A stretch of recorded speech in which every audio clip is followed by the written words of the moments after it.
Número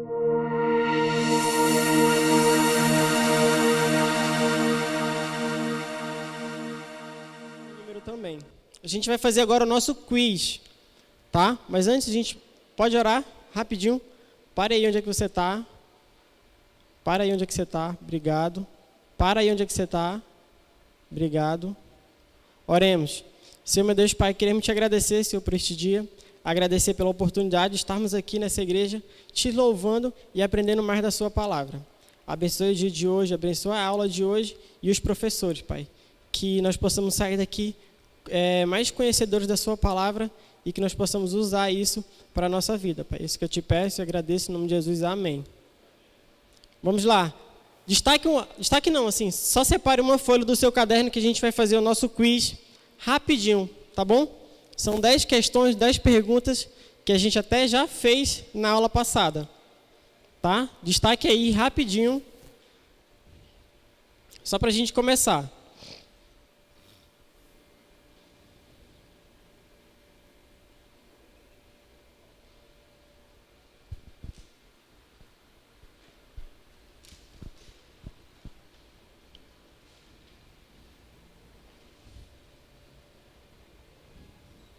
Já, vamos lá. Número 1.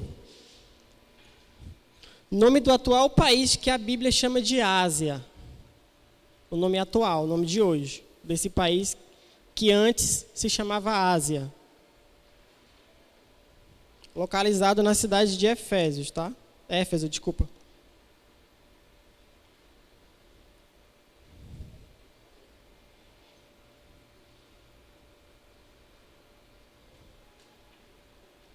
Já, número 2.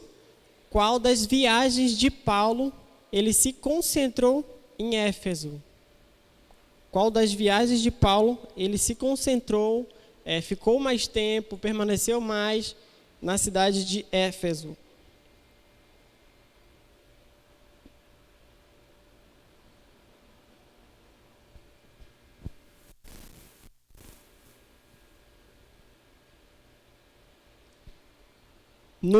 Se você terminou, olha para cá, só para mim. Tá. Número 3.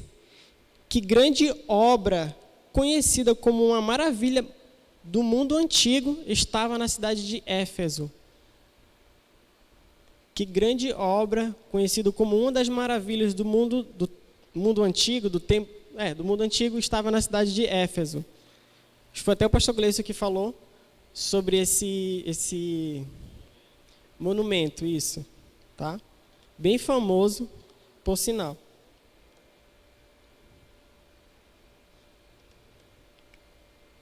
É um monumento de adoração, tá? Uma dica aí, só para recapitular.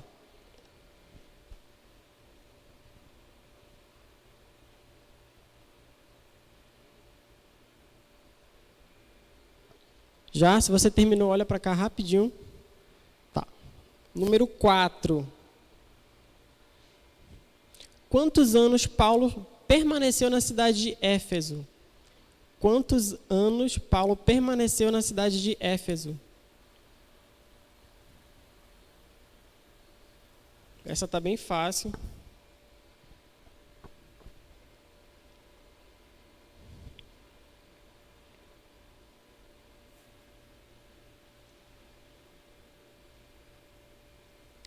Já, se você terminou, olha para cá rapidinho. Vocês são pessoas maravilhosas. Número 6 agora, né?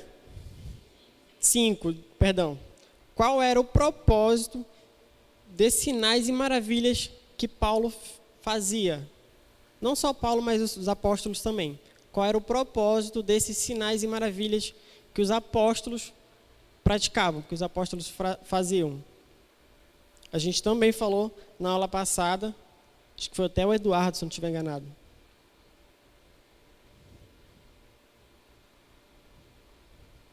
São 2 palavras, tá?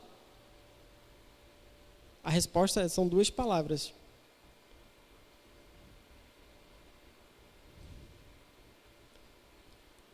Número 6.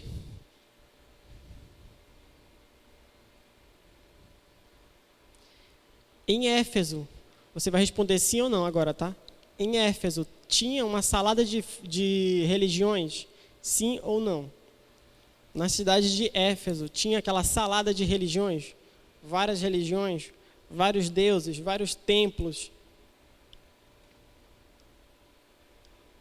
A gente também falou sobre isso, foi o pastor Gleice que falou sobre várias religiões e bruxarias, né, que os judeus praticavam bastante. Ainda praticam, mas tudo bem. Número 7.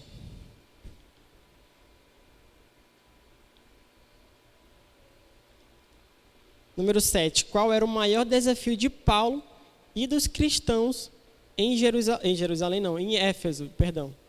Qual era o maior desafio dos cristãos e de Paulo em Éfeso?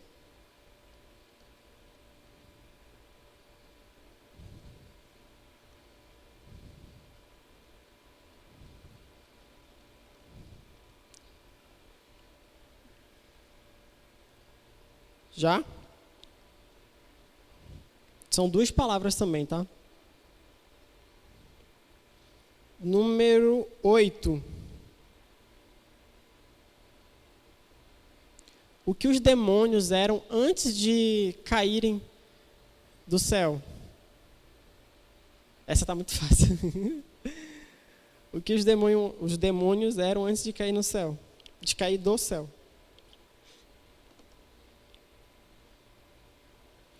Número 9. O que é mais importante do que Jesus?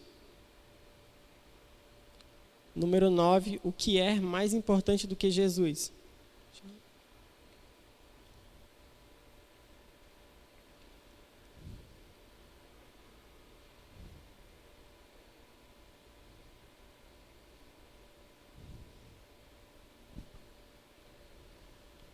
Número 10. Essa é a última, tá, gente?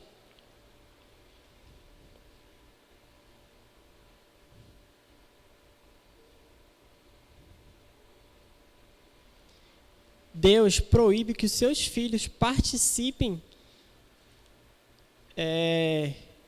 Deixa eu ver de novo que eu. Deus proíbe expressamente que os seus filhos participem de quê? De que ato? De que ato, assim, pecaminoso? A gente falou bastante, foi até o pastor Gleice que falou disso. E o pastor Gleice também falou que os judeus praticavam bastante essa prática. Deus proíbe expressamente que seus filhos pratiquem ou participem de quê?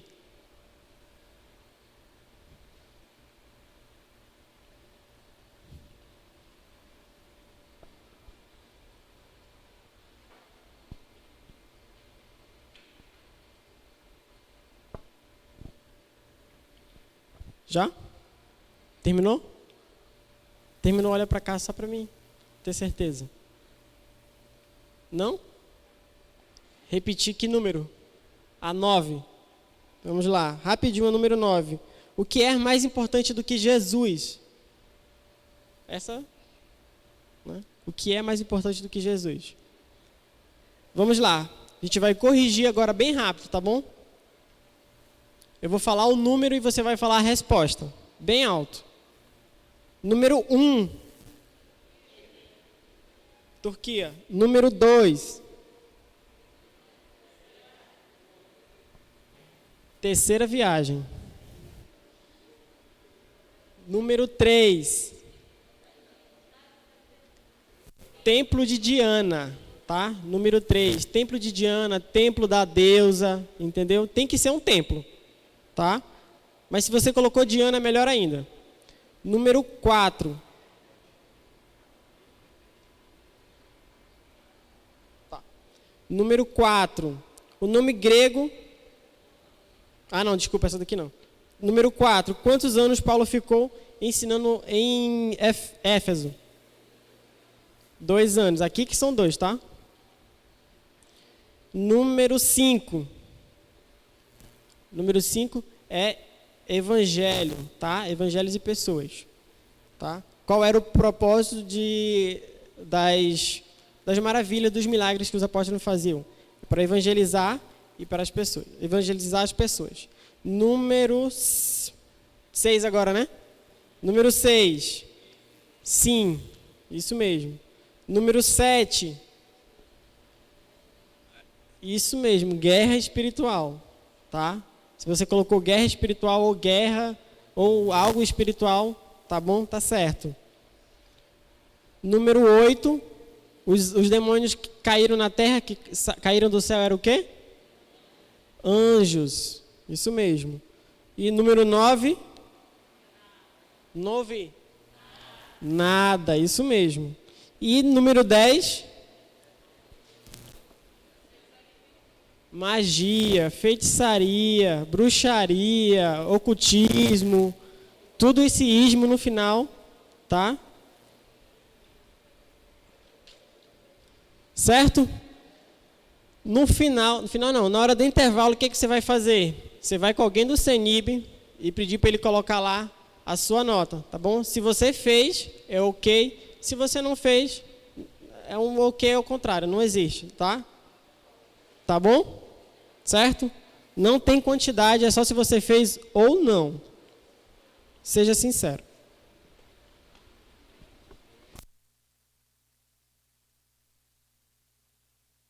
Muito bem.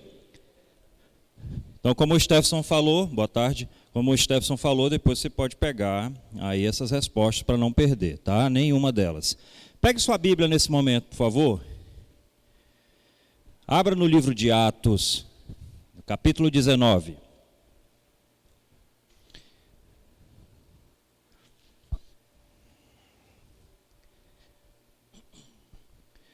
Se você não trouxe uma Bíblia, tenta ficar próximo de alguém que tenha, mas não tão próximo assim por conta do distanciamento. Apenas para você não se perder aí totalmente na leitura, tá? Já conseguiu encontrar o livro de Atos, capítulo 19? Vamos, acompanha comigo aí, por favor, essa leitura, importante para o nosso entendimento de hoje, do estudo do livro de Efésios. Diz assim então a palavra, acompanha. Enquanto Apolo estava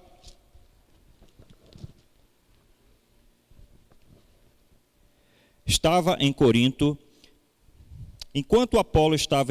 Paulo, atravessando as regiões altas, chegou a Éfeso. Ali encontrou alguns discípulos e lhes perguntou: vocês receberam o Espírito Santo quando creram? Pergunta: você recebeu o Espírito Santo quando você creu? Sim, tem certeza disso? Pergunta do teu irmão aí do lado se ele entendeu esse entregar a vida e esse receber o Espírito. É sempre importante a gente ler as Escrituras e nos fazer essa pergunta. Você recebeu o Espírito Santo quando você creu?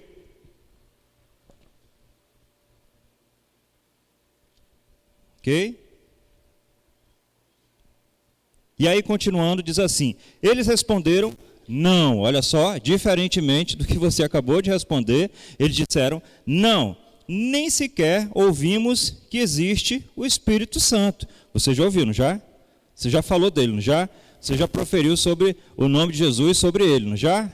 Você até disse agora que já o tem em sua vida. Importante, porque a carta aos Efésios, a carta ao povo de Éfeso, era para realmente levar o evangelho, a salvação. Logo no final da nossa matéria, nossa aula de hoje, nós vamos falar sobre graça. Vamos tentar explicar sobre graça. E que a salvação, ela é dada como uma graça para as nossas vidas. Então, Paulo insistia nessa conversa, ele insistia. Você sabe do Espírito Santo, você conhece o Espírito Santo, você já creu nesse Espírito Santo. Olha só, o povo ouviu só falar, né? Eles só ouviram falar aqui, ó, que existia um Espírito Santo. Mas não sabia o que era exatamente.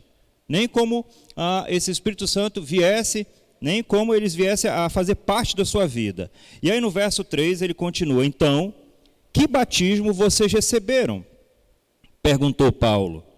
O batismo de João, responderam eles. Quem lembra do batismo de João? Onde foi o batismo de João? Sobre o que falava o batismo de João? Arrependimento, não é? Era sobre o Espírito Santo. E nem sobre salvação. Era sobre arrependei-vos. Arrependimento. O batismo de João, respondeu eles, disse Paulo, o batismo de João foi um batismo de arrependimento. Ele dizia ao povo que cresce naquele que viria depois dele, isto é, em Jesus. Ouvindo isso, eles foram batizados no nome do Senhor Jesus. Quando Paulo lhes impôs a mão, veio sobre eles o Espírito Santo. Já veio o Espírito Santo para a sua vida? Você acredita que ainda tem gente na igreja, dentro da igreja, que não tem esse Espírito Santo? Acredita? Crê? Você crê nisso? Eu creio. Por isso que todo sábado, todo domingo, todo grupo de amizade, você que é líder, pastor, professor, você precisa falar sobre o amor de Jesus, o sacrifício de Jesus, o Espírito Santo de Deus e a salvação eterna. Toda vez. É um ciclo, gente. É um ciclo. E esse povo da cidade de Éfeso, eles enlouqueciam, eles ficavam doidos quando falavam algo diferente da deusa. Qual era a deusa? Ártemis. Tem um acentozinho no ar, não tem? A gente quer falar Artemis. Na verdade, a gente chama de Artemis, mas lá na Bíblia está escrito Ártemis. Então eles endoidavam quando falavam algo diferente de Jesus, dessa deusa. E Paulo estava, como nós vamos já conferir nas Escrituras, Paulo estava assim, num bom sentido, roubando todos aqueles crentes dessa deusa para Jesus Cristo, o Senhor. Eu e a Cláudia fomos um desses que fomos roubados pelo Evangelho, pelo caminho certo que é Jesus. Antes nós críamos em imagens, hoje não mais. Nós não damos sentido nenhum para imagem alguma, mas a gente respeita as pessoas que estão nesse negócio aí. E se tivermos oportunidade, a gente fala, isso aí não adianta muita coisa não, mano. Isso não salva ninguém não. Isso não cura ninguém não. Quem pode curar é a sua fé. Por isso que tem muitas pessoas que são curadas. Lá com aquele pastor do Chapeuzão, sabe quem é o pastor do Chapeuzão? Que queria imitar Paulo, né? Ele quer imitar Paulo, ele se lambuza todo o suor dele, né? no pano e joga nas pessoas, as pessoas ficam curadas. A Bíblia aqui no capítulo 19 de Atos fala que Paulo, né, ele se enxugava, e ele deixava o pano que ele se enxugava, e as pessoas só de tocar naquele pano eram curadas, por conta da sua fé. Não é por conta de obra nenhuma de homem, nem de estatueta nenhuma, de coisa feita por mãos humanas. Deus ainda é o mesmo Deus, de ontem, de hoje, sempre será. Ele nos cura a hora que bem entender. Hoje à tarde, né, depois do almoço, Dia dos Pais, lá na casa do meu sogro, da minha sogra, aí o tio disse, ei, como é que está aquele casal assim, que pelejava para ter um neném, um filho? Deixa eu ver a foto. Aí, já vão ter neném. Depois de quase 10, 12 anos, 15 anos de peleja. Já ficando velho, meu irmão. A mulher engravida. Isso é obra de Deus, é um milagre de Deus, é uma dádiva de Deus. É um momento que Deus acha importante para aquele casal ser ferramenta. Continuando, quando Paulo lhes impôs as mãos, veio sobre eles o Espírito Santo e começaram a falar em línguas e a profetizar. Eram ao todo uns 12 homens. Paulo entrou na sinagoga, na igreja, e ali falou com liberdade durante 3 meses. Não esqueça, viu, gente? Eles estavam na cidade de Éfeso, sendo caçados. E, por 3 meses, é um bocado de tempo, eles puderam pregar o caminho, né? O Evangelho de Jesus aqui livremente, como diz as Escrituras. Tá? Mas alguns deles, agora vem uma parte importante para a gente nessa leitura. Mas alguns deles se endureceram e se recusaram a crer e começaram a falar mal do caminho. O caminho refere-se ao Evangelho, que refere-se à salvação eterna de Jesus. Tá? Esse caminho é igual ao Evangelho. Eles falaram mal do caminho diante da multidão. Paulo, então, afastou-se deles, tomando consigo os discípulos, passou a ensinar diariamente na escola de Tirano. O que foi, pessoal? Ei, você que é cristão, que é professor de Bíblia, que é pastor, que é líder, que tem um ministério, que tem alguém sobre a sua, vamos dizer assim, a sua jurisdição, a sua responsabilidade, você tem um liderado seu. Como é que é? O princípio que Paulo nos ensina aqui, quando alguém do nosso meio endurece, tem gente no nosso meio que endurece? Tem, não tem? Por que que endurecem? Endurece por quê, hein? Contra Paulo? Apolo? Contra os pastores? Os líderes? Ou é contra Jesus? Eles endureceram. Geralmente nós endurecemos quando somos confrontados. Você já foi confrontado? Alguma vez você já foi confrontada, Kellen? Gostou? Já, Cris? Já, Mara? Gostou? Alguém aqui gosta de ser confrontado? O mínimo de nós que estamos aqui, mas o mínimo mesmo. Talvez 1, 2, talvez 3, talvez não chegue nem ao número de dedos da mão, amam ser confrontados. Eu amo ser confrontado. Hoje eu mandei uma mensagem para um dos homens que mais me confrontou na vida, mais me disciplinou na vida.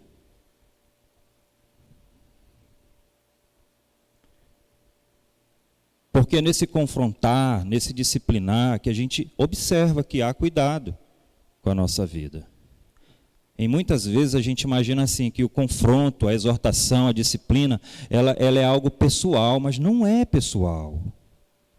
Vejam, o apóstolo Paulo foi a uma cidade estranha, a um povo estranho, e lá ele confrontou esse povo. Paulo olhou lá na frente, ele observou que o fim da vida dessas pessoas seria a morte eterna, por crer numa deusa feita por mãos humanas, de pedra. Ela ainda está lá, gente, até hoje. Por sinal, tem só a metade do corpo dela, que em uma das guerras, o exército lá que atacou, torou a metade da banda do corpo dessa deusa. Está só a metade dela lá. Mas está lá. E ainda tem gente que crê nela.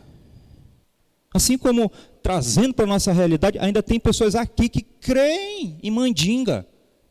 Creem. Que estão dentro da igreja. São apenas domingueiras.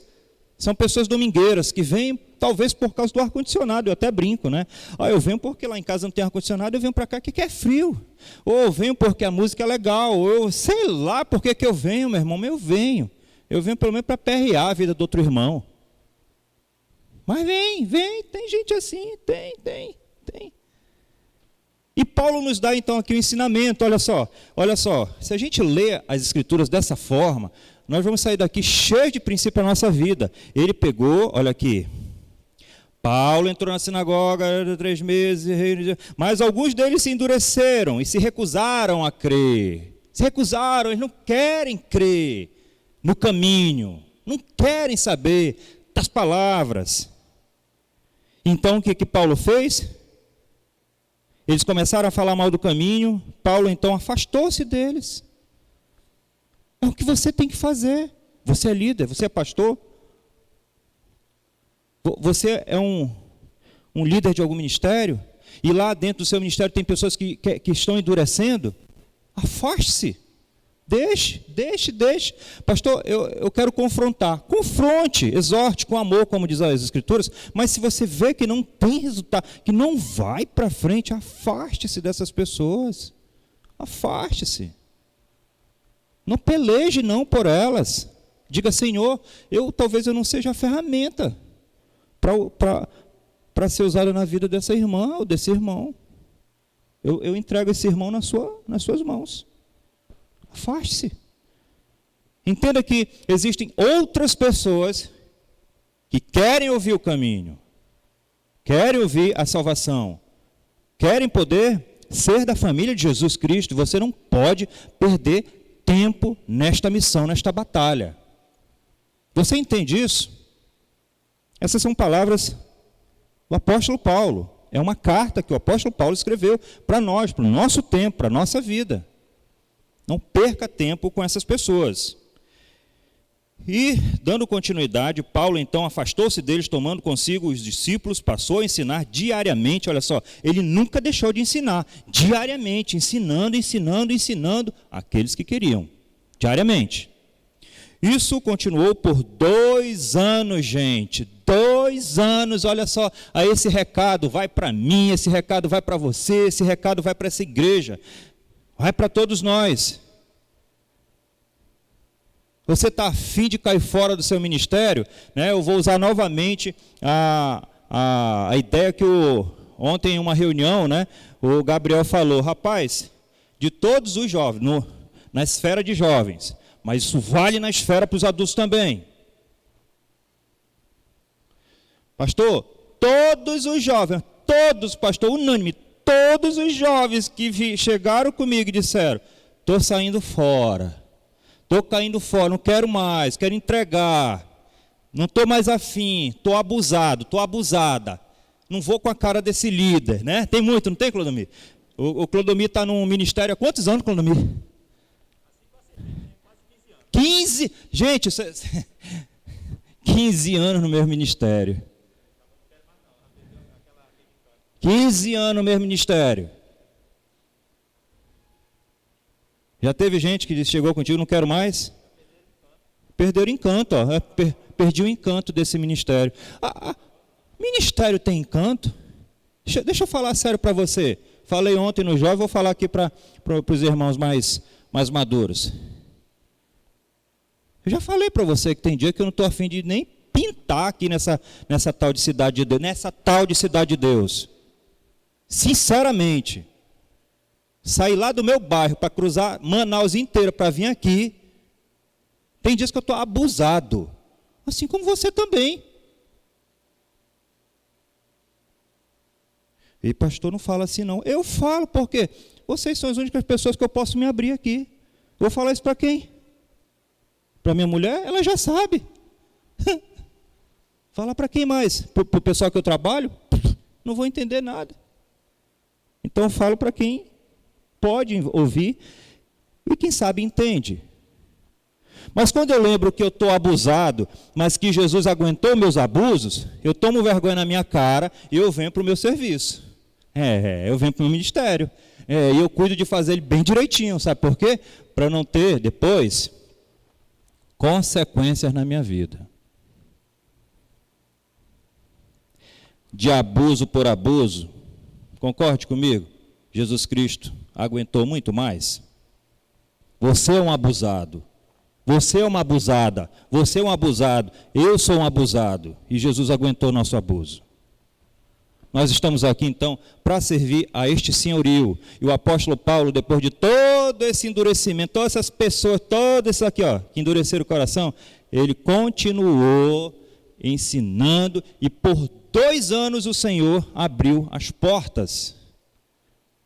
E muitas pessoas foram salvas por causa da insistência, da disciplina do apóstolo Paulo. Por causa do apóstolo Paulo, o evangelho chegou a mim e a você, que somos gentios. Então, quando um jovem vem, quando um adulto vem e diz, eu estou abusado, pastor, eu não quero mais. Eu vou pegar essa ideia do Gabriel e vou dizer, você vai cair. Vai cair. Você vai cair. cai. Cai, cai, cai, cai. Não demora muito não, cai. Isso não é maldição. Sabe por quê, gente? Porque o servir ao Senhor é o remédio para a nossa alma. Você não se sente bem quando você serve? Mesmo quando você serve meio ruim, quando você desce dali, eu digo, não foi bom hoje não, Varley. Aí o Varley, mas serviu. Você não se sente bem quando você organiza o público? Quem mais aqui? Quem mais tem? Você não se sente bem quando você programa um encontro de casais? Você produz um encontro de casais com sua equipe? Não é muito gratificante? Não sara a nossa alma? Igualmente, acontece comigo quando eu vou embora, aos domingos e aos sábados daqui. Eu vou com uma alma leve, grata, porque o Senhor Jesus me permitiu trabalhar na obra dele. Então, dando continuidade, eu já passei do horário aí, vê aí. Muito foi? Vai, me expulsa daqui. Deus fazia milagres extraordinários por meio de Paulo, de modo que até lenços e aventais de Paulo usavam era lavado e colocado sobre os enfermos. Estes eram curados das suas doenças e os espíritos malignos saíam deles. Olha só, que bênção era esse homem, gente. Que bênção, por servir, por ser disciplinado, por ser temeroso, né, ao Senhor. Será que de você não pode sair cura? Das suas palavras não podem vir cura? Do seu ministério, do seu testemunho não pode vir cura?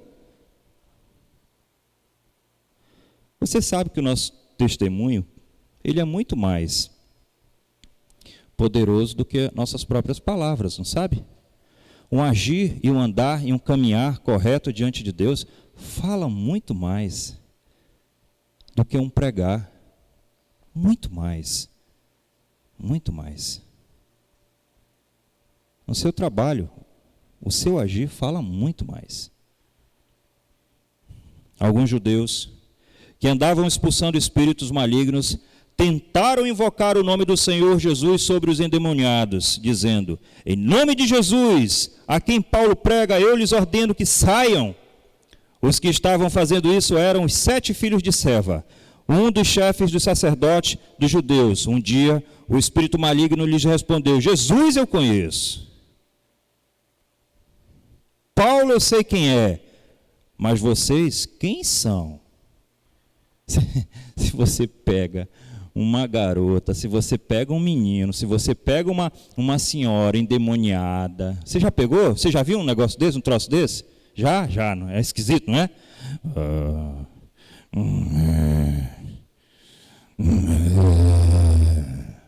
Já? Esquisito, arrepia. E aí você vem com a sua conversinha de crente, fiada. Aí você não meditou a semana, você não meditou o mês. Rapaz, você não medita. Você vai falar com o espírito maligno. Deixa eu continuar aqui para você ver o que aconteceu com esses filhos de Seva aqui. Eu quero alertar você. O Stefan já está me olhando com raiva ali. Pastor, o senhor já estourou o tempo da aula todinha, meu irmão. Eu juro que eu vou acabar agora. Um dia, então, o endemoniado saltou sobre eles e os demônios e os dominou. Olha só. Aquela menina que tu veio aqui conversar com ela, te pega, a gente dá-lhe uma surra. Vamos, olha aqui. E os dominou, espancando-os com tamanha violência que eles fugiram da casa nu e ferido. Você está de brincadeira com esse negócio, com essa coisa? A pessoa, Zé, Paulinho, vocês pegando um endemoniado aí para bater um papo? Não, eu vou tirar o capeta de você. E você sai daqui, os dois nuzinhos, pega uma surra, aí no meio da piricaca. Isso é coisa séria, pessoal. Tem um monte de princípio aqui. Hoje eu saí do meu script. Eu não quis ganhar script, não. Eu queria ler isso aqui, tem muito mais coisa aqui bacana. Eu queria passar a tarde inteirinha lendo e, aprendendo com você. Mas eu sei que tem outros professores para dar aula também. É só daqui. Você anotou ali os princípios? Anotou? Legal, não é? Continue ensinando. Não ligue para quem endurece o coração. Avise. Avise para essa pessoa: meu irmão, não endureça seu coração, meu irmão. Isso vai ser ruim para você. Só você que vai perder. Afaste-se dessa pessoa e continue ensinando. Seja fiel com Deus, para que Ele, através de você, te use como grande ferramenta para o Evangelho, para o caminho. Tudo bem? Próximo.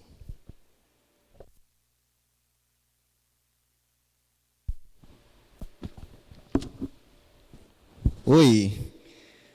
Boa tarde, pessoal. Vamos dando continuidade aqui, como o pastor Gleice já passou um pouquinho do tempo, mas dá para a gente recuperar aí, tá, pastor? Vamos lá. Quantos leram aqui o livro de Efésios, a carta de Efésios, desculpa. Isso, parabéns, você que leu, você deve ter aprendido muitas coisas, como o pastor Gleice acabou de falar aí, princípios, ensinamentos. E vamos falar um pouco sobre essa carta, né? Nós estamos estudando sobre ela, vamos falar sobre o propósito dela. Você pode anotar aí, vai aparecer no projetor também. Qual é o propósito dessa carta? Por que Paulo escreveu essa carta aos irmãos em Efésios? Bom, existem dois propósitos importantes dessa carta. Primeiro, a unidade e a santidade da igreja como corpo de Cristo. Essa era a mensagem principal que Paulo queria transmitir para os irmãos de lá. A unidade e a santidade da igreja como corpo de Cristo. Mas o que é unidade, Nildo? Você pode responder para a pessoa do seu lado? Na verdade, você pode perguntar dela: o que é unidade para você? Quando se fala, nós temos que ser unidos, o que você aprende com isso? O que você tira de lição disso? Pergunte da pessoa do seu lado aí. Quando lhe falo, vamos ser um povo unido, vamos ser uma igreja unida, o que devemos fazer? Bom, eu anotei aqui o conceito de unidade. Se você quiser anotar aí, isso é fora a parte da matéria, tá? Unidade é a qualidade ou estado de ser único ou um, e de não poder se dividir, ok? Eu vou pegar o gancho agora do ensinamento do pastor Gleice. O que pode dividir a igreja? O que pode tirar a unidade da igreja? Vamos conversar entre si aqui. O que pode atrapalhar a unidade da igreja? Responda: fofoca, conversas, né, boatos. E é o que o pastor agora acabou de falar também, o endurecimento do coração. Pode dividir a igreja. Porque se chega um irmão aqui com o coração endurecido, ele pode contaminar outros. E aí vai começar a surgir as facções, né? As divisões da igreja. Onde uns vão estar apoiando certo líder, outros vão estar contra esse líder. E aí acaba tirando a unidade da igreja. Existe um versículo, se você leu lá em Efésios, no capítulo 4, verso 3, eu vou ler aqui na linguagem NVI, que ele fala sobre essa unidade. Ele começa dizendo assim: façam todo o esforço para conservar a unidade do Espírito pelo vínculo da paz. Você viu que Paulo começou falando, façam todo o esforço. Você acha que é fácil manter a unidade da igreja? Negativo, meu irmão. É complicado. Todo líder, todo pastor, para manter ali o seu rebanho unido, ele tem dor de cabeça. E você acha que Paulo, quando escreveu essa carta aos irmãos lá em Éfeso, ele já estava sabendo de alguma coisa que estava acontecendo no meio do povo? E ele disse, façam todo o esforço. E essa mensagem chegou até mim e você. Faça todo o esforço.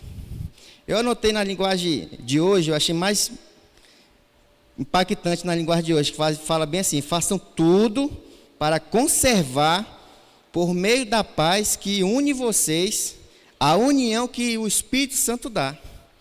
Essa união que nós temos dentro da igreja, não é o pastor que dá, não é o líder que transmite, é o próprio Espírito Santo que nos dá para ser um povo unido.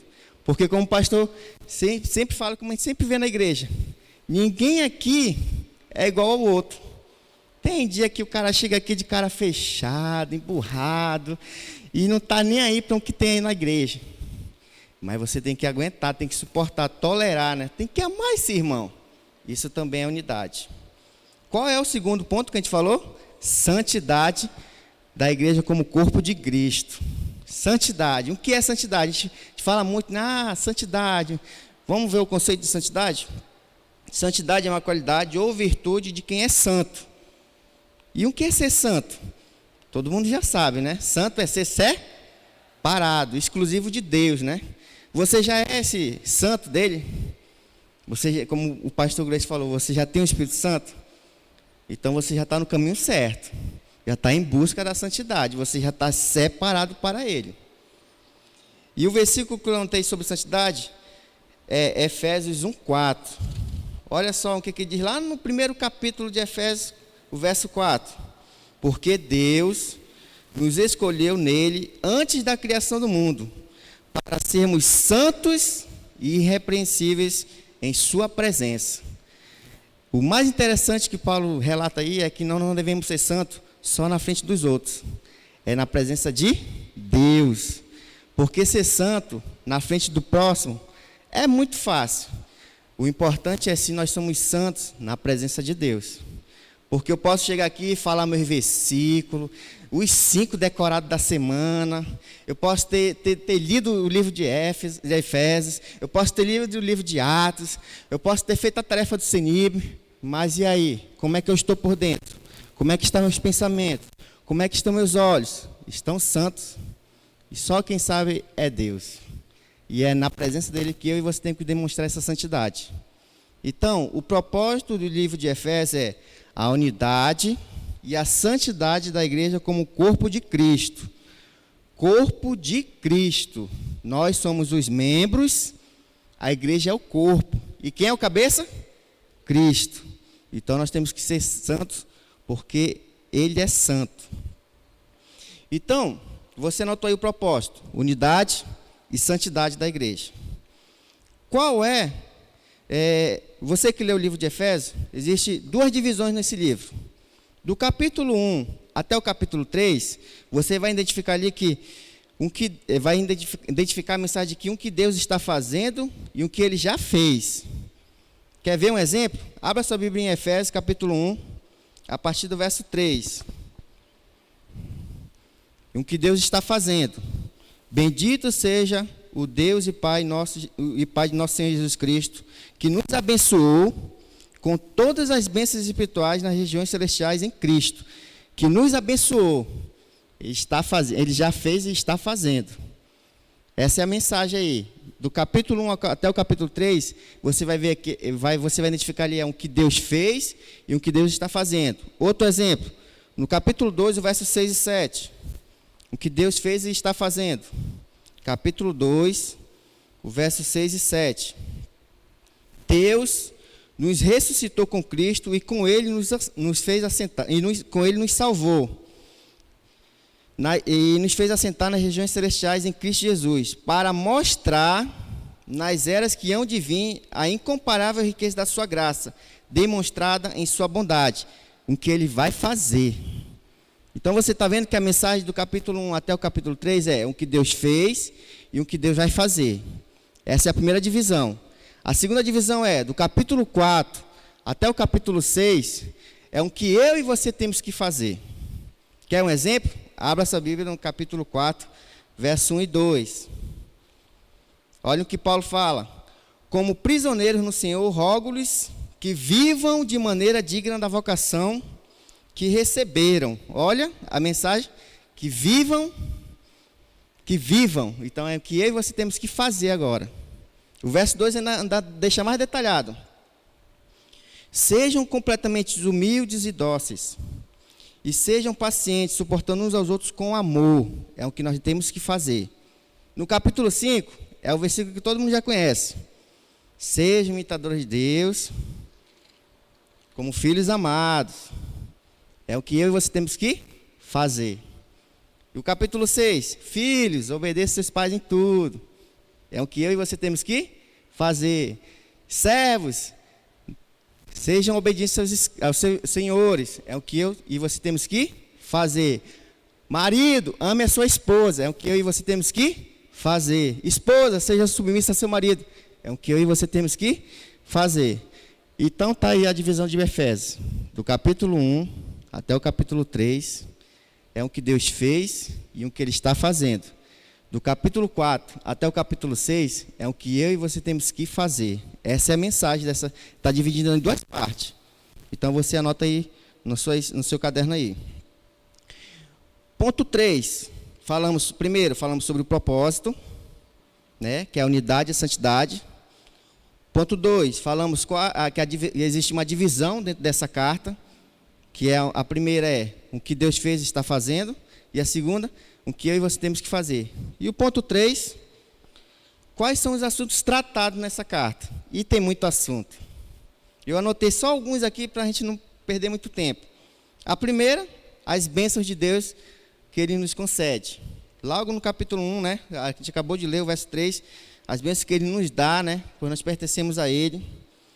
Tem a mensagem também da primacia de Jesus Cristo, Ele é o cabeça. Nós temos também ali a salvação mediante a graça, pela fé, é uma mensagem transmitida ali, é um assunto abordado. Nós temos o plano de Deus para a igreja. Se eu estou sendo muito rápido, vai aparecer no projetor, tá? Nós temos ali, Paulo fala muito sobre os dons da igreja também. Você vai ver que Paulo falando sobre esses dons. Tem também um assunto sobre a importância da santificação. No capítulo 5 é muito debatido isso. Paulo fala muito nesse capítulo para nós sermos imitadores. Ele fala da conduta cristã, o papel do marido, o papel da esposa, o papel do filho, o papel do pai, o papel do servo, o papel do patrão. Ele fala muito sobre essa conduta cristã. Ele fala sobre a armadura de Deus, que eu e você temos que vestir para lutar contra as forças espirituais do mal, nas regiões celestiais. E outros assuntos a mais. Deu para entender bem aí esses 3 pontos? Primeiro, só revisando, o propósito do livro de Efésios, unidade e santidade da igreja como corpo de... Segundo, as divisões que existem dentro dessa carta. Primeiro, é o que Deus fez e está fazendo. E segundo, o que eu e você temos que fazer. E o terceiro, quais são os assuntos abordados nele. E tem diversos aí, tá? Depois você pode até pegar aí na projeção. Aqui foram alguns que eu anotei para a gente debater um pouco aí, tá ok? Chama agora o Gabriel para dar continuidade aí.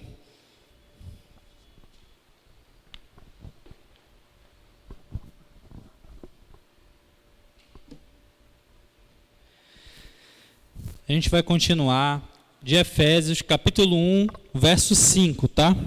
Ele passou ao início, passou quais são os assuntos, o que é tratado. E a gente vai começar em Efésios 1, 5. Mantenham abertas aí que eu vou pedir para alguém ler os outros versículos. Eu vou começar com o verso 5, tá bom? Em amor nos predestinou em Cristo para sermos filhos. O que ele está dizendo aí?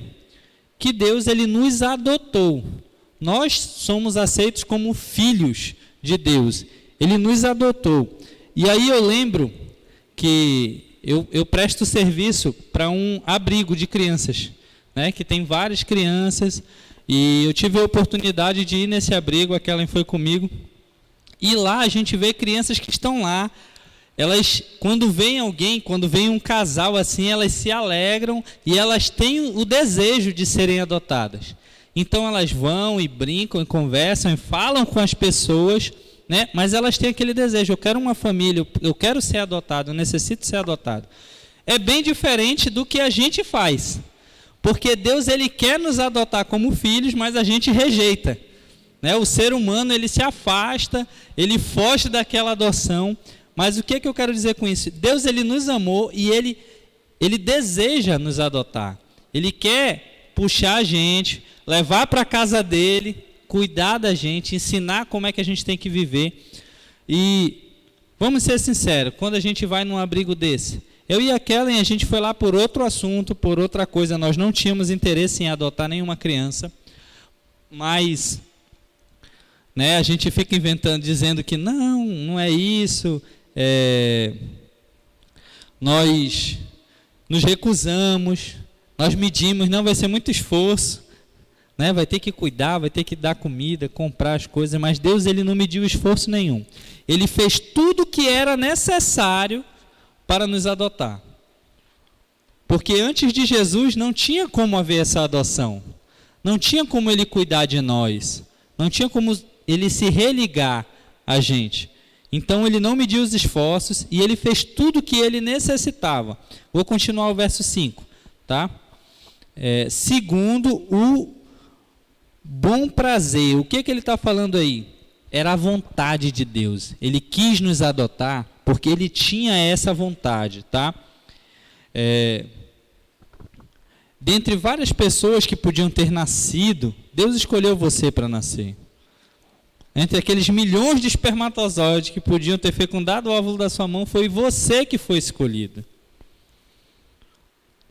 Dentre todas as pessoas, Deus escolheu você para adotar você, tá? Eu imagino um casal que chega num abrigo lá, ou no orfanato, e procura uma criança, né? E aí vai ver as características físicas, né? Quando já é mais grandinho, já dá para ter uma ideia do temperamento. Aí tenta entender a história da criança, porque ela vai levar isso para o resto da vida, não é verdade? Então, Deus, ele viu tudo isso e resolveu adotar. O que ele precisava fazer? Ele precisava entregar o filho. Antes de vir para essa aula, eu assisti uns vídeos de casais que tinham interesse em adoção e conseguiram adotar a criança, e um me chamou a atenção, porque o casal tinha muito interesse e se esforçava para ter o filho, mas não conseguia. E aí, em determinado momento da vida, ele disse, não, vamos parar com esse negócio de tentar ter o filho, né? Tentar esses outros métodos aí, vamos adotar uma criança. E adotaram uma criança, né? Assim, os pais eram ruivos e a criança que eles adotaram era branquinha, lourinha. E aí, pouco tempo depois de eles terem adotado a criança, a mulher conseguiu engravidar. E aí nasceu outro filho, a idade ficou bem parecida e eles iam para a escola juntos. Só que a diferença é que eles tinham, o menino que nasceu realmente da mãe lá, era ruivo igual os pais e tudo, e o lourinho era diferente, assim, fisicamente, né? E o temperamento deles era completamente diferente. Só que o lourinho, ele era muito quieto, ele estudioso, e o outro dava nó em pingo d'água. O ruivinho, que era filho mesmo, dava nó em pingo d'água. E aí, de vez em quando, chamavam o pai para ir buscar o menino na escola, que estava ruim o negócio lá, que o menino estava daquele jeito. Aí ele dizia, uau, esse realmente não puxou para mim, mas era o filho dele de verdade, de sangue, era ele. O outro que foi adotado, que tinha a característica do pai. Deus, ele nos adotou e quer que nós assumamos as características da personalidade dele, do caráter dele. E para isso ele deu um exemplo, que foi o filho dele, Jesus Cristo, que é a representação do caráter de Deus, para nós seguirmos esse exemplo. Então, independente da situação, você tem que se considerar filho de Deus. Olha para a pessoa do seu lado, vê se ela é parecida com Deus aí. Você já imaginou como é que é Deus? Você tem que se considerar um filho de Deus. Ele adotou você. E foi um preço alto que ele pagou por essa adoção. Você tem que buscar como é que é meu pai. Meu pai, ele é paciente, ele é amoroso. Qual é as características que você precisa desenvolver na sua vida? Parecidas com as de Deus. Tá? Aí, para me ajudar, deixa eu continuar lendo. Alguém para ler Efésios 1:6, rapidinho. De preferência na NVI. Quem tem um NVI na mão aí, levanta. Não precisa de microfone não, é só falar alto. Vai lá, Gui.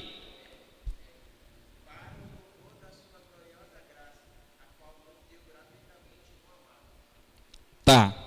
Quando o apóstolo Paulo escreveu aí no amado, ele está falando de quem? No amado, vamos lá, não precisa brigar para falar não. 1, 2, 3 e... Está falando de Jesus Cristo, tá? Ele está falando de Cristo. Quando ele diz bem assim, qual nos deu no amado? Ele está falando de Cristo. Tudo foi concedido de graça para nós. Todo o esforço foi feito pelo Pai que quis nos adotar. Ele entregou o filho que ele tinha para nos adotar. Foi de graça. É a graça de Deus se derramando sobre a nossa vida. É uma coisa que nós não merecíamos, mas sim, ele quis nos adotar.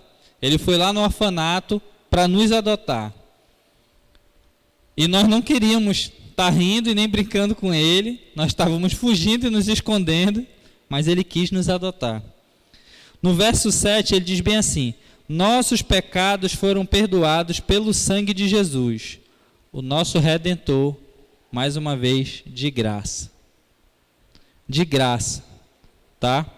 Agora deixa eu ver uma mulher para ler o verso 9. Efésios 1, 9. Pode ficar de pé aí e ler.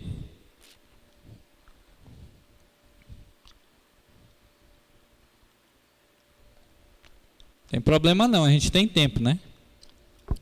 Pelo tempo que me deram aqui, a gente ainda tem bastante tempo.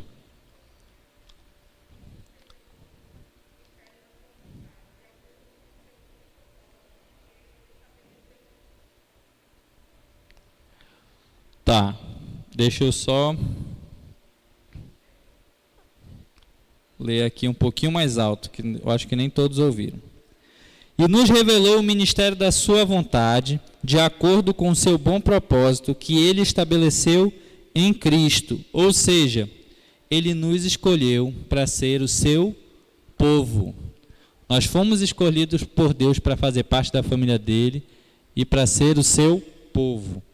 No verso 13, ele deixa bem claro que Deus nos deu o Espírito Santo como selo de sua propriedade. Vamos lá nos comparar um monte de boi. O pastor viveu lá em Sorriso. Dá marca o boi, ferro o boi, para saber de qual é a fazenda. Né? Pega aquele ferro quente no lombo do boi lá, para saber de quem é o boi, qual é o dono. Assim ele fez. Sorte que não foi com ferro quente. Foi com o Espírito Santo de Deus. Então hoje nós somos selados, nós somos marcados, e com certeza você já ouviu que no dia que Jesus voltar, esse selo vai aparecer e você vai ser escolhido dessa forma. Deus nos escolheu para ser povo dele. Nós temos missões a cumprir porque nós somos povos de Deus. A gente vem para o CENIB estudar a palavra de Deus porque nós somos o povo de Deus. Nós precisamos entender tudo que Deus nos ensinou e transmitir para as outras pessoas. Essa é a nossa missão. Deus deu uma missão para todo cristão no mundo, que é de espalhar a boa notícia dele. É de espalhar que Deus quer adotar todas as pessoas do mundo como filhos. Essa é a nossa missão. Tá? Gabriel, mas é a primeira matéria que eu estou fazendo no CENIB. Não tinha nem CENIB na época de Jesus. O cara aceitava Jesus agora, 2 minutos depois era evangelista e ia começar a falar dele. Então o que a gente precisa é disposição. Você precisa estar à disposição da vontade de Deus. Tá bom? E para fechar esse momento, Efésios 1,14 diz que nós somos salvos. Portanto, louvemos a sua glória. Todas as vezes que eu venho aqui no Ministério de Música para começar o nosso culto, é esse o objetivo. De engrandecer o nome de Deus, de louvar o nome de Deus, de ser grato pelo que Ele fez. E como é maravilhoso o domingo que a gente sobe aqui, a congregação está daquele jeito, cantando alto, se alegrando.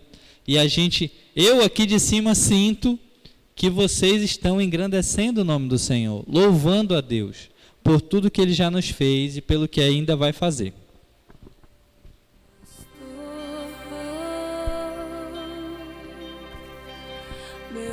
Oi. Bora lá, gente. Bora lá que se der moral para merendar, só vai até de noite.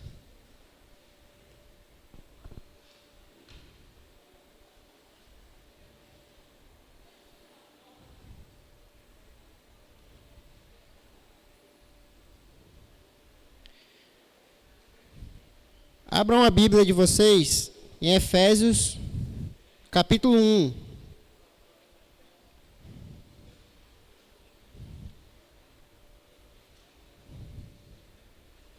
Efésios, capítulo 1.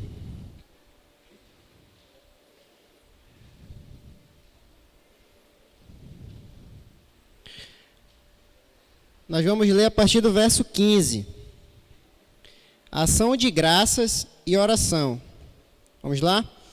Por essa razão, desde que ouvi falar da fé que vocês têm no Senhor e do amor que vocês demonstram para com todos os santos, não deixo de dar graças por vocês, mencionando-os em minhas orações. Peço que o Deus de nosso Senhor Jesus Cristo e o glorioso Pai lhes dê espírito de sabedoria e de revelação, no pleno conhecimento dele. Verso 15, Paulo ele menciona que orou por esses cristãos antes de tomar conhecimento da fé deles. Tá? Então, trazendo um pouco para o nosso cotidiano. Nós somos membros da igreja, cristãos, evangelistas, e quando nós vamos sair para o campo de batalha, para o nosso campo de evangelismo, nós devemos orar para que Deus ele mostre quem são as pessoas que vão cruzar o nosso caminho para que a gente possa evangelizar. E que Deus nos dê a capacidade de falar do amor dele, né? Como o pastor Nildo falou, o Gabriel também, que nós sempre devemos estar falando do amor de Jesus, né? No verso 16, ele dá graças a Deus nas orações pelos irmãos. Minhas orações. Quando examinamos as orações de Paulo, aprendemos sobre a natureza da intercessão. Grande parte das nossas orações, a gente não costuma ser específico. Colocar um ponto no qual, vou pedir. Pedir pelo quê? Um trabalho. Mas esse trabalho, eu quero que edifique a minha vida, eu quero que ele não implique no meu dia a dia na igreja, que não conflita com a igreja, com a minha vida social, ou com o meu estudo, né? Então, seja mais específico nas suas orações. Vou orar por uma pessoa que eu quero evangelizar, uma pessoa que eu quero cruzar o caminho dessa pessoa. Como eu quero que ela esteja? Primeiro, o coração aberto para receber a palavra do Senhor. Porque se eu pegar uma pessoa incrédula, uma pessoa que esteja mal-humorada, ela não vai querer me ouvir, ela não vai querer tirar um minutinho dela para me ouvir falar de Cristo, né? Verso 18, ele fala da esperança da sua vocação, que os olhos sejam iluminados. É um pouco disso que eu falei. A expressão, os olhos do vosso entendimento, se refere ao entendimento espiritual. O que eu entendo por espiritual? Começa pela fé, começa pelas coisas que eu preciso falar, os versículos, o entendimento que eu tenho da palavra de Deus, que eu quero expressar para a vida da pessoa que eu vou evangelizar. Até mesmo quando o pastor traz a mensagem, quando nós trazemos aqui um ensino, estudamos bem o que está aqui para passarmos o entendimento para cada um de vocês. E esse entendimento, ele deve descrever isso, né? Paulo enxerga iluminado pela luz divina, pela luz de Deus. Então, Deus ele mostra ao pastor e o pastor, subsequentemente, passa aos pastores e à liderança como deve ser feito e tratado cada assunto. A mesma forma funciona aqui conosco. Efésios 1:19. Continuar a leitura. E a incomparável grandeza do seu poder para conosco, os que cremos, conforme a atuação da sua poderosa força. Esse poder ele exerceu em Cristo, ressuscitando-o dos mortos e fazendo-o assentar-se à sua direita, nas regiões celestiais, muito acima de todo governo e autoridade, poder e domínio, de todo nome que se possa mencionar, não apenas nesta era, mas também na era que há de vir. Deus colocou todas as coisas debaixo de seus pés e o designou cabeça de todas as coisas para a igreja, que é o seu corpo, a plenitude daquele que enche todas as coisas, em toda e qualquer circunstância. Pastor Nildo falou ainda agora, Jesus Cristo é a cabeça. Nós somos membros de um mesmo corpo, que é a igreja, tendo por cabeça Jesus Cristo. Como eu falei, Jesus Cristo, através da sua palavra, do Espírito Santo, ele dá a visão ao pastor. Antes pensávamos assim, falávamos assim, alguns até falam, eu faço para Deus, eu não faço para o pastor. E aí eu vou cutucar. Se Deus colocou um pastor conforme o coração dele, o entendimento e a vontade dele para que a gente siga, se eu não sigo aquele pastor, eu estou indo de contra a autoridade de Deus. Então pense bem quando você for falar, eu faço para Deus e não faço para pastor, se você não procura ajudar o seu pastor. Tá? Seja ele pastor principal, pastor auxiliar, pastor de jovens. Tá? Se Deus deu a visão ao nosso pastor principal, nós, como servos, ajudantes, apoio, devemos auxiliar da melhor forma possível. Jesus, como cabeça, ele tem a função principal de passar para a gente, através do ensinamento da Bíblia, o que devemos fazer. Todo o entendimento, através do Espírito Santo, toda a força, toda a energia. Em Efésios, Paulo enfatiza Cristo como cabeça da igreja. E em sua carta aos Colossenses, escrita no mesmo período em que ele estava preso, Paulo enfatiza a unidade do corpo de Cristo. São duas coisas, basicamente querem dizer, se resume numa só. Nós, como corpo de Cristo, nós devemos ser unidos. Foi o que o pastor Nildo falou aqui ainda agora. Devemos ser unidos, né? Devemos nos adequar às dificuldades, à forma como o nosso irmão chega, vem, às vezes não está num momento legal, nós devemos suportar em amor, né? É o que a Bíblia diz. Tá? A igreja aqui em Efésios não se refere a nenhuma congregação local, mas a todos os cristãos, o corpo espiritual de Cristo.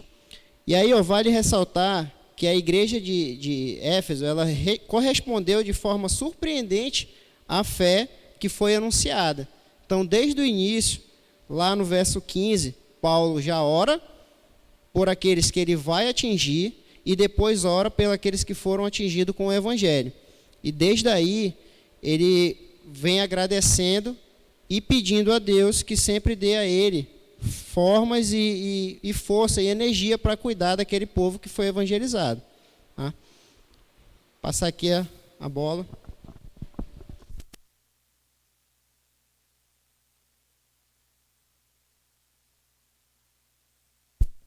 Vamos lá, novamente, pegue sua Bíblia.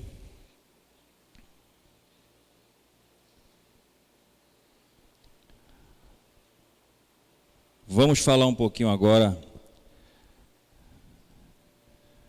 de um assunto bem bacana, bem interessante, que é sobre graça. E esse assunto também está no livro de Efésios, na carta que foi lançada, enviada para aquele povo. Era necessário que o apóstolo Paulo falasse sobre isso. Vejam, em meio àquela salada, aquele mix de religiões, de crenças, de deuses, o apóstolo Paulo fala do que está por vir, da salvação eterna, da nossa nova morada, da nossa nova vida, contrariando totalmente as autoridades religiosas daquela época e daquela cidade. Então, se você abre sua Bíblia, no livro de Efésios, capítulo 2, olha só como Paulo começa a escrita desse recado para aquele povo e para nós também, no nosso contexto de hoje. Ele diz assim: vocês, referindo-se ao povo de Éfeso, e por que não a nós? Vocês estavam mortos em suas transgressões e pecados. Quem entende isso? Eu entendo que eu estava morto nas minhas transgressões e nos meus pecados. antes de conhecer Jesus Cristo, o Senhor. É assim que você entende? É dessa forma que você explica quando você vai conversar com uma pessoa ainda não entendida do caminho, da palavra de Jesus? É dessa forma que você precisa entrar com a palavra. Vocês estavam mortos. Olha, amigo, é possível que você esteja morto. Mas eu tô andando, eu estou respirando, eu estou de pé, eu como, eu danço, eu trabalho. Mas Paulo não falava daquele momento, ele estava falando do que está por vir, daquilo que viria, que aconteceria, aquilo que eu e você, nós aguardamos acontecer. Todos os dias a gente aguarda pela volta de Jesus. Todos os dias. Quinta-feira, conversando com um senhor, ele crente, de uma outra denominação, ele disse: Gleison, cara, eu não espero mais muita coisa dessa vida não. Não espero que eu vou ter mais uma oportunidade de trabalho, eu não espero mais que eu vou vencer um projeto, que eu vou conseguir conquistar alguma coisa significativa para a minha vida, mas a única coisa que eu aguardo com toda a fé, paciência e certeza é que Jesus Cristo vai voltar e tudo isso vai acabar. Nós estávamos no elevador subindo e no período que o elevador subiu de um andar para o outro, ele me falou essas palavras. Então ele saiu, eu continuei minha viagem até o andar onde eu trabalho. E eu fiquei refletindo na parte da tarde sobre aquilo. Cara, o que eu estou fazendo nesse momento pode ser puramente banal. Banal. Pastor, então vou deixar de trabalhar? Não. Vou deixar de estudar? Não. De vir à igreja? Não. Mas talvez alguns detalhes da nossa vida, ou algumas atitudes que nós estamos vivendo, sejam banais. Como? Bora lá, me ajuda. Banal. Coisas banais que nós fazemos, coisas estúpidas que nós fazemos, coisas que são reprováveis que nós fazemos, coisas que não dão em nada e que nós fazemos. Vai, me ajuda. Brigar. Eita, pastor. Brigar em casa é banal? É uma estupidez, não é? E por que a gente ainda briga? Arengar. Quem é da época do arengar? É só os velhos aí. Cadê os arengueiros?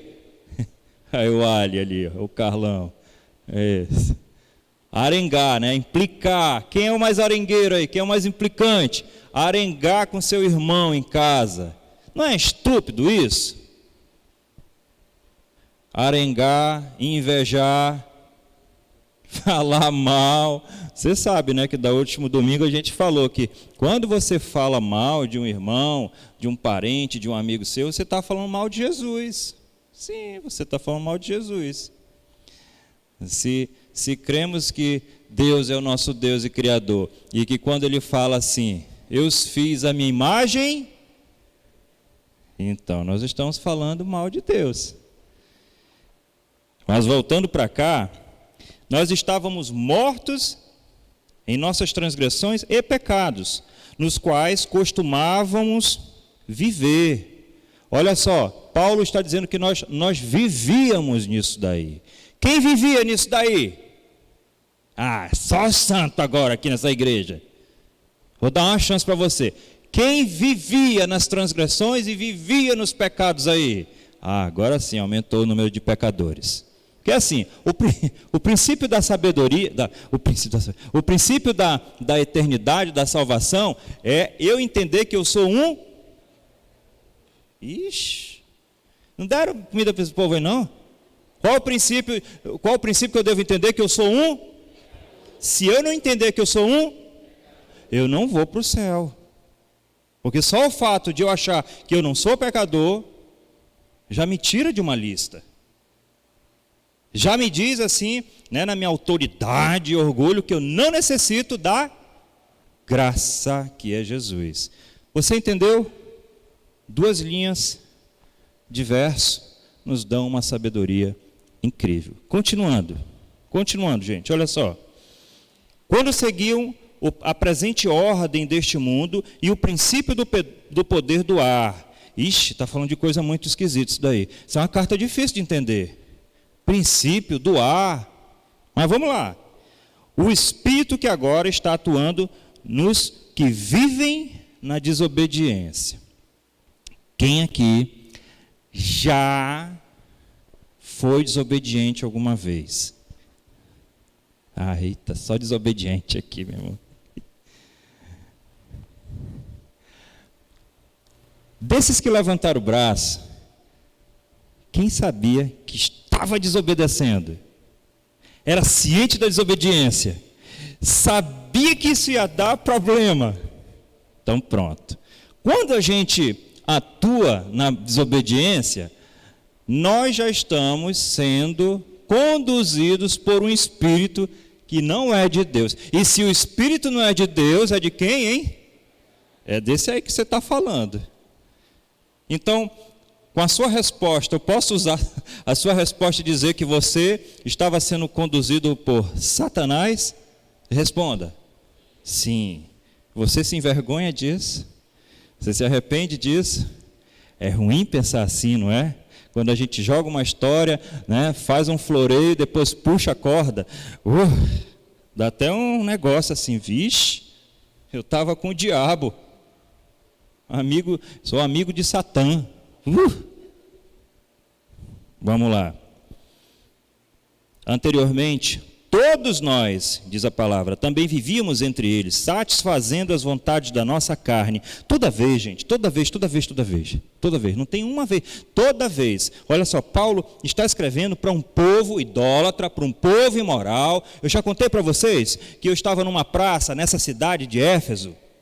E eu me desgarrei um pouco do grupo, né? Eu fui bater umas fotos no jardim lindo que tinha lá numa praça. E aí eu disse, cara, eu preciso ir no banheiro muito rápido. Frio. E você, quando está com frio, você, né, fica com a sua bexiga meio contraída e você quer urinar. E aí eu falei com o senhor, ele disse, aqui embaixo tem o banheiro. E eu corri para baixo da praça e lá tinha um banheiro. Lindo banheiro. Muito bonito o banheiro, grande, gigante. Eu não imaginava que podia ter um banheiro naquele nível embaixo de uma praça. E você sabe o que foi que eu me deparei? Quando eu fui lá no mictório, com dois senhores, mais de 60 anos. Ambos estavam se masturbando dentro do banheiro. Como nós falamos aqui na nossa cidade, no nosso linguajar, eles estavam se trocando, se esfregando. E ficaram me olhando assim, sabe? Com um olhar, uma cara de sedução. Cara, eu não consegui fazer o número 2, eu corri de lá. Eu vi aquela imundície. Isso prova que o apóstolo Paulo escreveu essa carta para aquele povo. Um povo que era idólatra, um povo que era sádico, um povo imoral, que se dava aos prazeres da carne. Então o apóstolo Paulo nos traz aqui, novamente, como disse o Eduardo, a luz da Bíblia, a luz do Senhor, para refletirmos e entendermos que nós não estamos distantes. Gente, nós não estamos distantes desse povo. Daqueles dois velhos. Nós somos iguaizinhos a eles. Basta que tenhamos oportunidade de alimentar a carne. E nós já estamos novamente nas nossas transgressões e nos nossos pecados. Por isso, o apóstolo Paulo diz bem assim, fuja. Eu fugi, eu fiquei muito apertado naquela manhã. Né? Porque você paga caro para fazer as necessidades aí fora. Você paga em dólar, às vezes tem em euro. Mas eu preferi ficar apertado ali, né, me prendendo, do que presenciar aquele negócio que estava acontecendo. E voltando para cá, ele diz, seguindo os desejos e pensamentos como os outros éramos, por natureza, merecedores da ira. Todavia, Deus, que é rico em misericórdia, pelo grande amor com que nos amou, deu-nos vida com Cristo, quando ainda estávamos mortos em transgressões.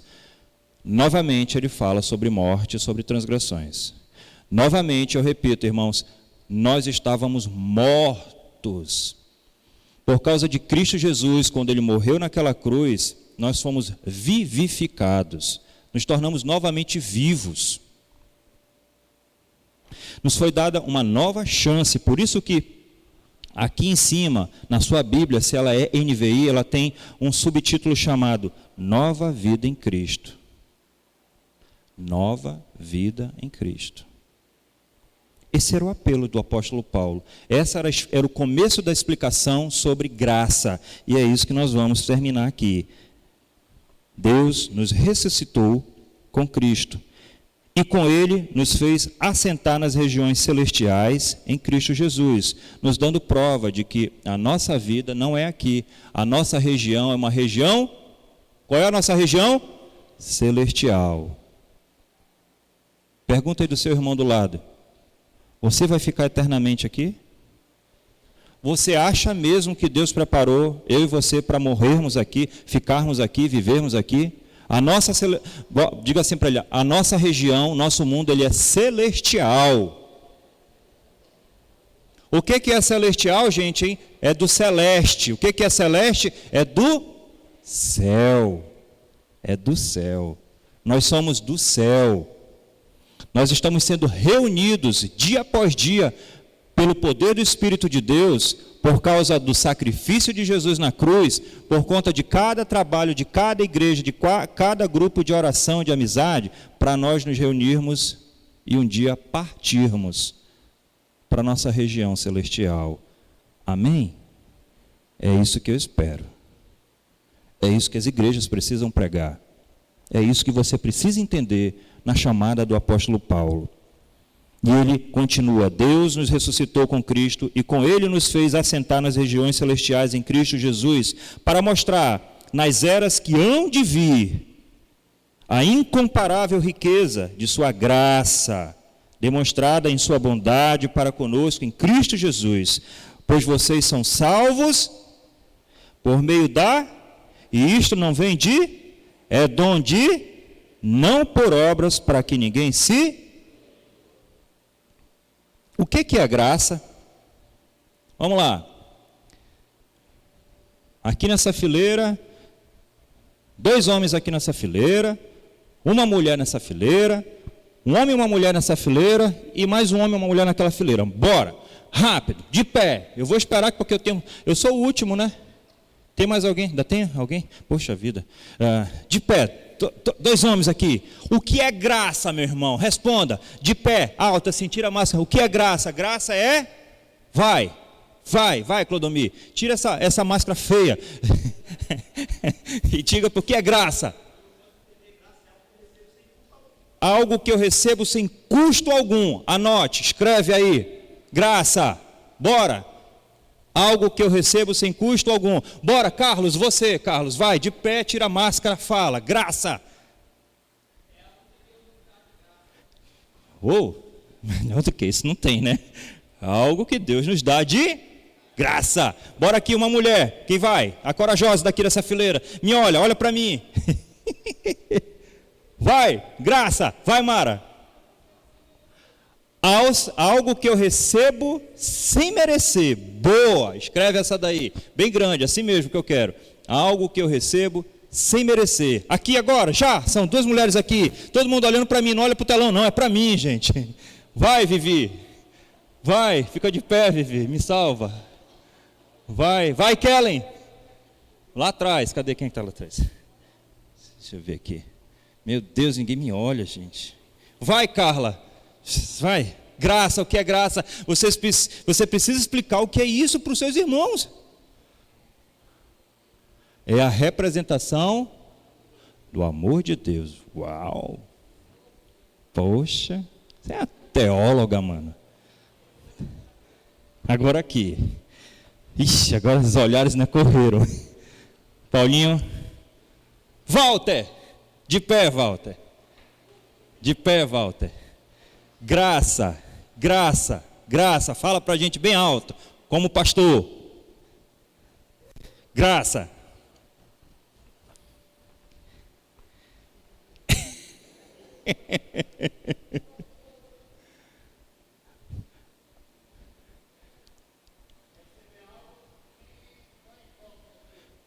É receber algo sem dar nada em troca. Tudo bem.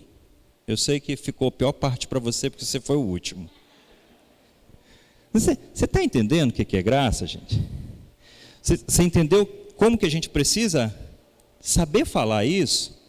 Porque é uma coisa tão simples, tão básica, tão fácil, que a gente se atrapalha em responder. E está ali, ó. Estão ali as respostas que você precisa anotar. Anote isso daí. Estude isso daí. Porque um dia alguém vai perguntar para você: me fala sobre essa graça de Jesus. Me fala sobre esse presente que Deus nos deu, sem que nós merecêssemos.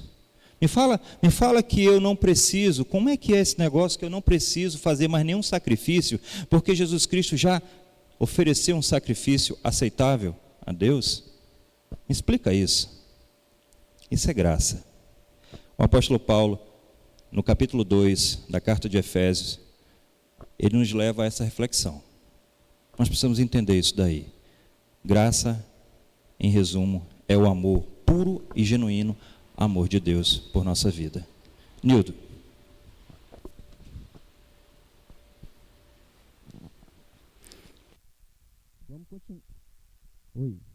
Vamos continuar falando sobre graça ainda, para finalizar esse assunto. Obrigado. Todos conhecem a história de John Newton? Não sei nem quem é esse cabra, Newton. Bom, John Newton foi um comandante, em 1750, foi um comandante de um navio negreiro que transportava escravos da África para a Inglaterra. Ele era conhecido como traficante de escravos. Ele nasceu na Inglaterra, né, em Londres, e ele não temia a Deus. Era um homem que zombava da mensagem de Deus, que menosprezava a mensagem de Deus.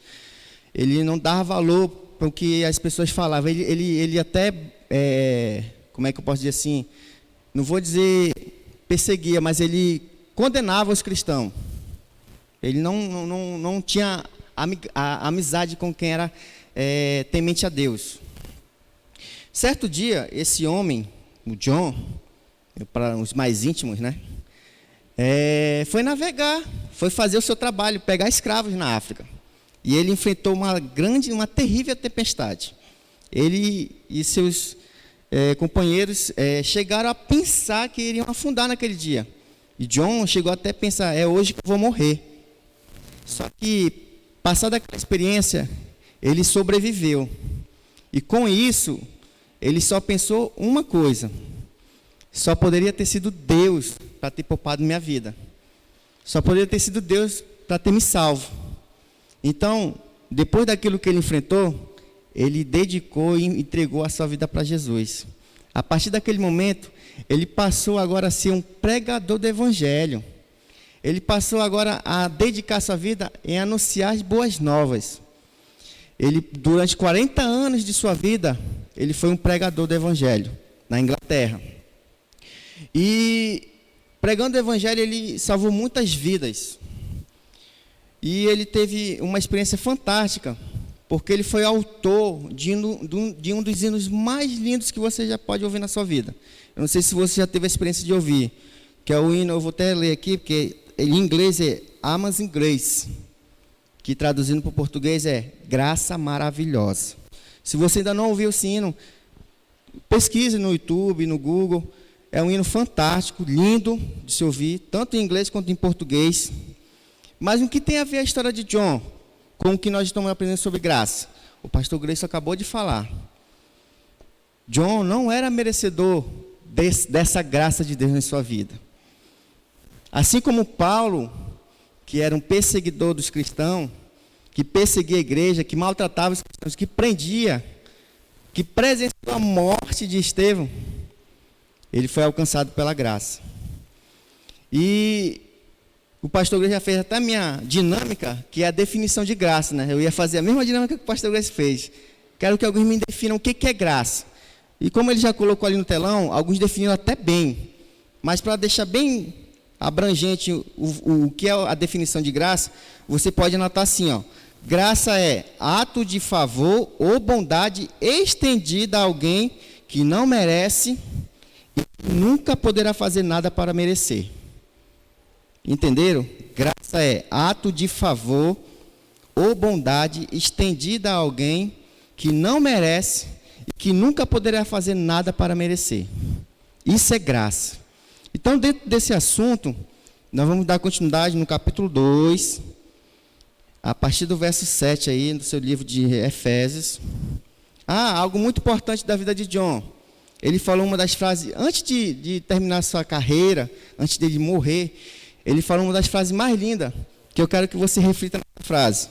Ele disse assim: minha memória quase se foi, mas eu recordo de duas coisas: que sou um grande pecador, lembra que o pastor Gleice acabou de falar?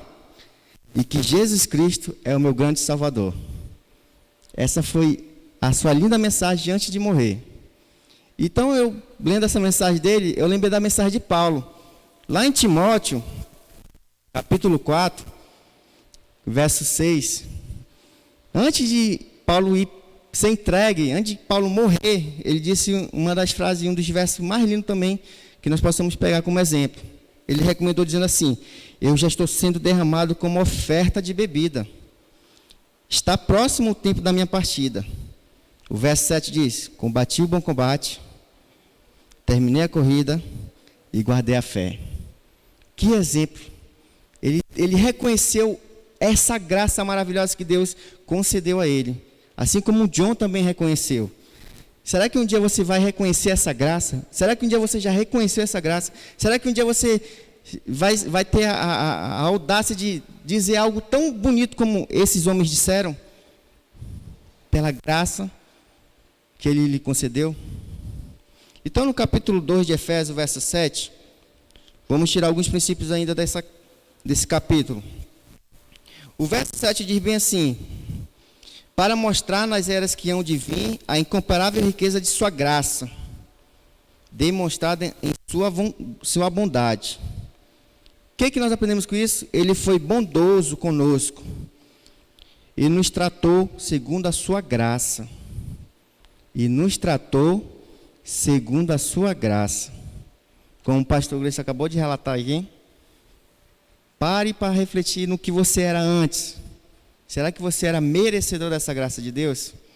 O que você fazia que você hoje condena, que você hoje se envergonha de pensar nisso? Aí você reflete assim: poxa, essa graça de Deus, é como muitos falaram, definiram tão perfeita aí essa graça. Ele é bondoso para conosco, nos tratou segundo a sua graça. Porque se Ele fosse nos tratar conforme nossos atos, eu acho que nós nem estaríamos aqui. Porque o próprio Jesus, ao pagar o preço na cruz, Ele pagou o nosso pecado passado, presente e futuro. Isso é graça. Hoje você pode ser um homem que está na igreja, uma mulher que está na igreja, mas continua pecando. Mas a graça, Deus te trata conforme a graça que Ele tem por você. Esse presente que você não tem que fazer nada para merecer. Lembra da música? Isso é a graça, nada posso fazer para que me ames mais, para que me ames menos. Nada que nós vemos a fazer, Deus vai diminuir a sua graça por nós. No verso 8 do capítulo 2, pois vocês são salvos pela graça por meio da fé, isso não vem de vocês, é dom de Deus. É dom de Deus, é dado por Ele, é presente. O que nós aprendemos com isso? A salvação é uma oferta de Deus. Você não compra a salvação. Não adianta você pensar que, eu vou colocar aqui um pouco mais do que eu coloco no meu dízimo, porque eu creio que Deus vai me salvar de algo muito terrível ali na frente. Não, você não compra, é graça de Deus. Você não fez nada por merecer. É dado por Deus. É dom dele, é presente. Pela fé. Por meio da fé que você tem nele. Aí eu pergunto a você, e você responde mentalmente. Qual é o tamanho da sua fé em Deus? É o tamanho da graça que ele tem por você. Porque você é salvo pela fé. A graça lhe alcançou mediante a fé que você tem nele. E qual é o tamanho da sua fé nele? Você responde mentalmente aí. O verso 9. Não por obras, para que ninguém se glorie. Não por obras, para que ninguém se glorie. Existe um acontecimento lá em Gênesis capítulo 11, que eles queriam construir uma torre para alcançar o céu. Queriam chegar até Deus. Não por obras, para que ninguém se glorie. O pensamento deles era: vamos ser um povo famoso, reconhecido, todos saberão que nós somos um povo de Deus. Não por obras, para que ninguém se glorie. E o que aconteceu? O próprio Deus destruiu aquela ideia. O próprio Deus desceu e confundiu a língua deles. O próprio Deus derrubou o que eles queriam construir. Não por obras, para que ninguém se glorie. Quando subir a sua cabeça o orgulho de que você já chegou no alto nível, lembre da graça de Deus, que te tirou da lama, do buraco, te tirou daquela vida condenada e te trouxe para a vida eterna. Não deixe subir a cabeça o orgulho de que você já alcançou a plenitude. Paulo fala muito sobre isso, sobre plenitude, maturidade. Não deixe subir a sua cabeça de que você já está no nível máximo. A cada dia que nós vamos passando no relacionamento com Deus, nós vamos crescendo, dia após dia. E o nosso alvo é nos parecer mais com Cristo e ser imitador dele, como o Gabriel falou, e buscar a imagem dele, porque ele é o nosso referencial.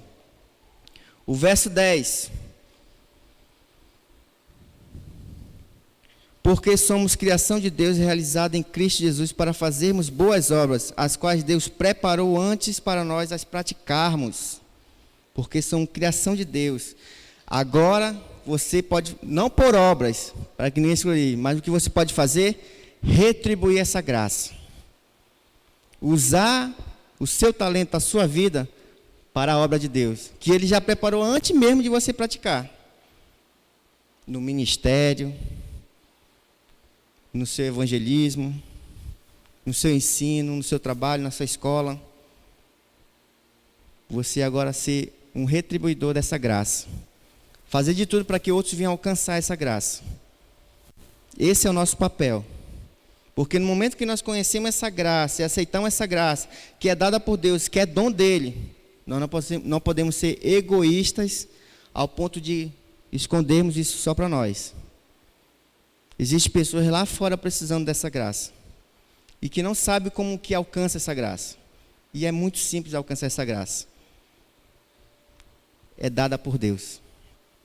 O verso 11, para nós continuarmos aqui, continua dizendo assim, ó.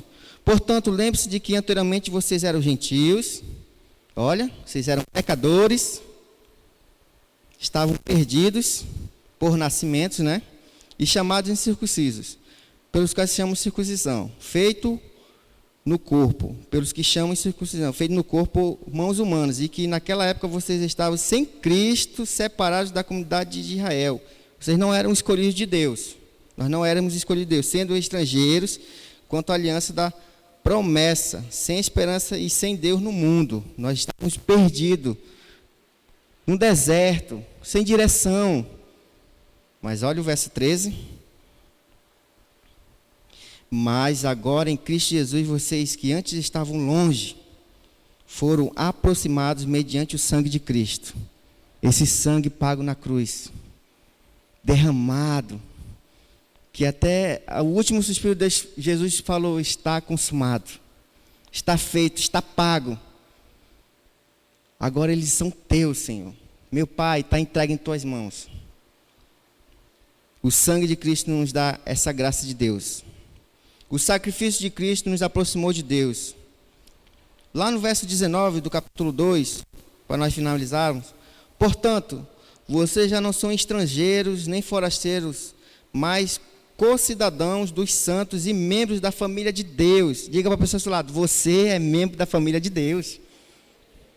Diga para outra pessoa do seu lado, você é membro da família de Deus. Diga para todo mundo, nós somos membros da família de Deus. Que coisa maravilhosa. Sabemos essa certeza, sabemos que agora nós somos membros da família de Deus porque fomos alcançados pela graça.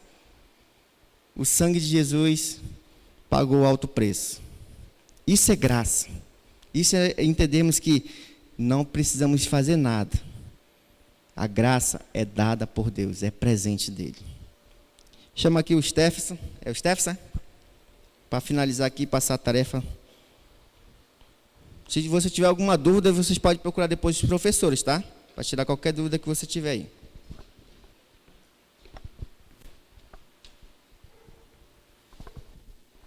Olá, gente. As pessoas que chegaram depois, chegaram um pouquinho atrasado, coloca lá o número para mim, Natasha. Por favor. Desculpa. Vai aparecer no telão o número do CENIB, o número do CENIB criativo. O que você vai fazer? Você vai salvar esse número nos seus contatos e vai mandar um oi no WhatsApp. Tá bom? Salvar o número no contato e mandar um oi no WhatsApp. Esse número aí, ó. Esse aí, tá? Salve o número e manda um oi. Você tem aí 30 segundos rapidinho só para você dar uma olhada no número para salvar. Tá bom? Já pode colocar outra imagem. Qualquer coisa, se você não conseguiu, o coleguinha do lado, com certeza ele conseguiu e ele está com o número, pede para ele te mandar, ou pede para ele te mostrar, que ele vai te mostrar. Tá bom? E essa daí, ó, é a nossa atividade para casa. Não sei se você está vendo, se está legível, mas se não tiver, não tem problema. Você vai receber isso daí no seu WhatsApp. Tá bom?